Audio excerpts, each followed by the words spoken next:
ဆွေးနွေးကြမယ်မှာကြနောက်ပြန်ကြလို့ရှိရင်ရန်ကုန်ပြန်မယ်ရန်ကုန်ပြန်မယ်နော်ရန်ကုန်ပြန်မယ်ဆိုတော့ sunshine လေးကမမေကိုဖြည့်ပေးပါအောင်ဒါကလုံးမှနေမယ်ဒါရန်ကုန်ပြန်မယ် which one ကလုံးမှနေမယ်ကလုံးမှနေမယ်ဘယ်နာမှနေမှာလဲကလုံးမှအင်းရှိလို့လားဒါကလုံးမှနေမယ်ဒါရန်ကုန်ပြန်မယ် which one ဒါကလုံးရန်ကုန်ကလုံးမှနေမယ်ပြကလုံးမှခဏနေမေဦးမယ်တေချာနာတာဒါကလုံးမှနေမယ်ဒါရန်ကုန်ပြန်မယ် which one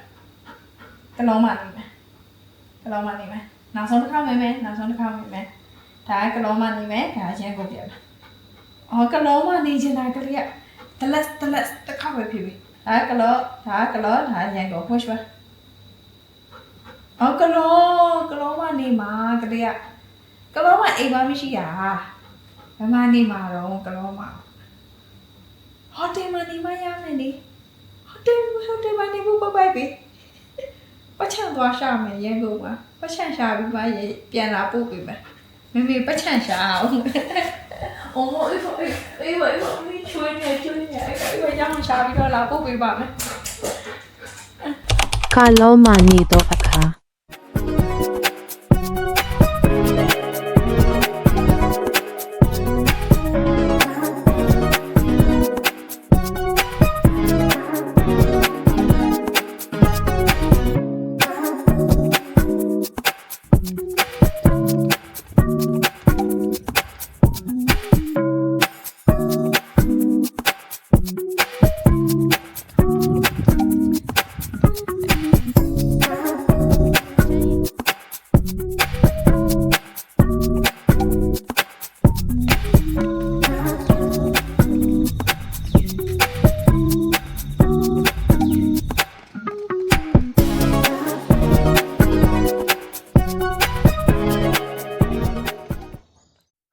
ရန်ကုန်ပြန်ရောက်တော့အခါ